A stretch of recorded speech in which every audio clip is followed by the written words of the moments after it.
በስመ አብን ወልድን መንፈስ ቅዱስን ሓደ አምላኽ አሜን። ፍቁራን አሕዋተይን አሓተይን ሎሞን መቐፀልታ ናይቲ መዓልታዊ ንገብሮ ዘለና ንባብ መዝገበ ሃይማኖት ካብ ቁፅሪ 914 ክሳብ 924 ክነንብብ ኢና። መደብ እፉይ ህይወት ቁፅሪ 914 ኣብ ናይ ቤተ ክርስቲያን ማዕርጋዊ ኣሰራርዓ ዘይኣቱ ይኹን እምበር እዚ ምኽርታት ወንጌል ተኸቲልካ ብዝግባእ መብፅዓት ዝፍፀም መደብ ህይወት ናይ ህይወት ቤተ ክርስቲያንን ቅድስናን ክፍሊ ምዃኑ ዘይከሓድ እዩ። ምኽርታት ወንጌል እፉይ ህይወት ቁፅሪ 915 ክርስቶስ ነቲ ብዙሕ ዝዓይነቱ ምኽርታት ወንጌል ናብ ነፍሲ ወከፍ ተኸታሊኡ የቕርቦ።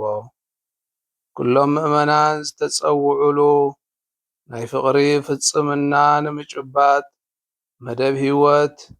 መደብ እፉይ ህይወት ክኽተሉ ንዝመረፁ ምእንቲ መንግስቲ ኣምላኽ ድንግልናዊ ተዓቅቦን ምናኔን ድኽነት ተኣዝዞትን ከዘውትሩ ግዴታ ኣለዎም።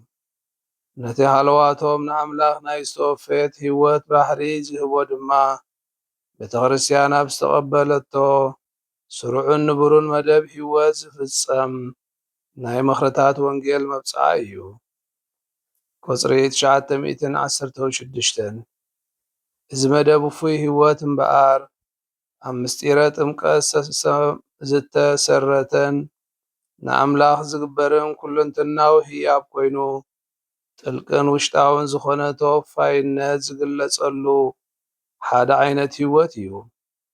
መንፈስ ቅዱስ ተንቀሳቐሱ ምእመናን ክርስቶስ ልዕሊ ኩሉ ንዝፍቀር ኣምላኽ ርእሶም ምእንቲ ከወፍዩ ኣብ ኣገልግሎት መንግስቲ እግዚኣብሔር ፍፅምና ፍቕሪ ተኸቲሎም ከዓ ኣብ ቤተ ክርስቲያን ናይቲ ዝመፅእ ህይወት ዓለም ክብሪ ምልክቱን መበሰርቱን ብምዃን ንክርስቶስ ብዝቐረበ ኣገባብ ክኽተልዎ ዝመደቡ እዮም።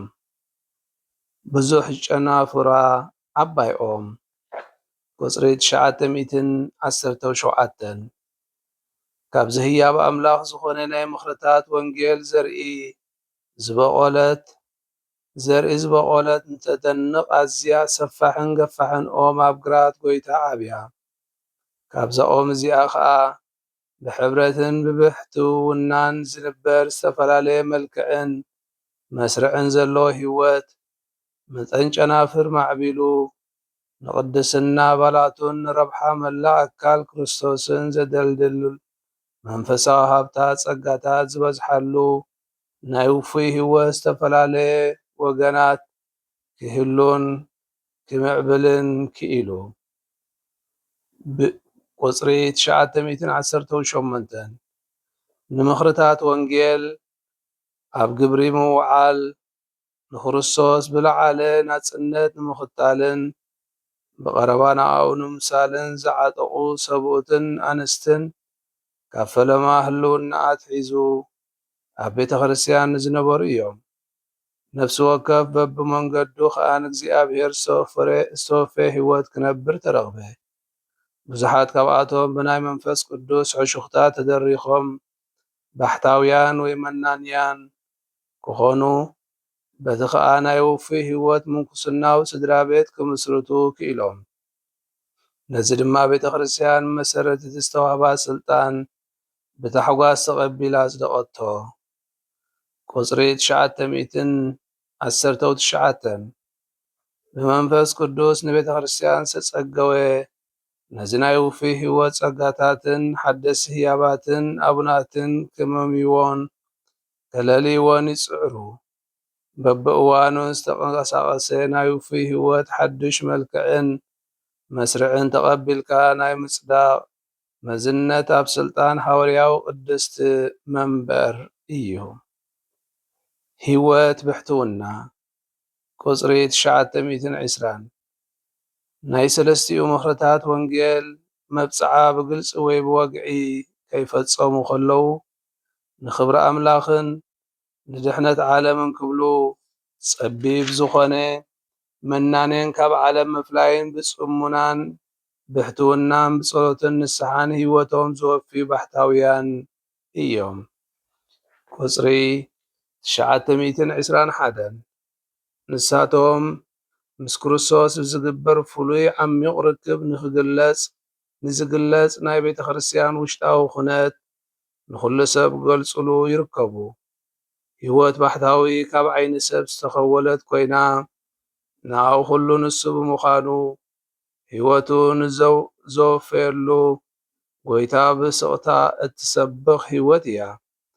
ኣብ ምድረ በዳ ኣብ መንጎቲ ጽዑቕ መንፈሳዊ ውግእ ኮይንካ ናይቲ ተሰቕለ ክርስቶስ ክብሪ ንምጭባጥ ዝቐርብ ፍሉይ መጸዋዕታ እዩ። ውፍያት ደናግልን መበለታትን ቁጽሪ 922 ብናይ ልብን ኣካልን መንፈስን ፍጹም ናጽነት ንጐይታ ጥራሕ ክውፈያ ዝተጸገዋ እሞ ብናይ ክርስቶስ ስምረት ምእንቲ መንግሥተ ሰማያት ኢለን ኣብ መደብ ድንግልና ወይ ከዓ ብዘለኣለማዊ ንጽሕና ተዓቅቦት ክነብራ ዝወሰና ደናግል መበለታትን ውፉይ ህይወትን ደቂ ክርስትና ካብ ግዜ ሐዋርያት ኣትሒዘን ዝነበራ እየን። ቁጽሪ 923 እዘን ንክርስቶስ ብቐረባ ንዝኽተላ ኣብዚ ቅዱስ መደብ ዝተጸምዳ ደናግል ብመሰረቲ ቅቡል ዝኾነ ስርዓት ኣምልኻዊ ኣገባብ ብሰበኻዊ ኣቡን ኣቢለን ንኣምላኽ ብምውፋይ ብምስጢራዊ መንገዲ ንክርስቶስ ወልደ እግዚኣብሔር ዝተሓጽያ ኣብ ኣገልግሎት ቤተ ክርስቲያን ዝተጸምዳ ሰባት እየን።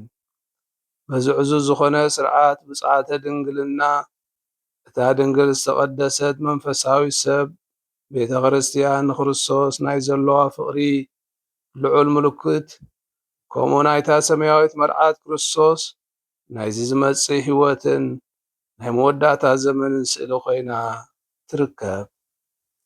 ቁጽሪ 924 ልክዕ ከምቲ ካልእ ዓይነት ውፉይ ህይወት እዚ ስርዓት ወይ መደብ ደናግል ድማ ነታ ኣብ ዓለም እትነብር ሰብ ድንግል ፈላሲት በቲ ዝተዓደላ መንፈሳዊ ህያባት መደብ ህይወትን ኣብ ንስሓ፣ ኣብ ጸሎት፣ ኣብ ኣገልግሎት ኣሕዋታን ኣብ ሃዋርያዊ ንጥፈታን ከም እትተግህ ይገብራ።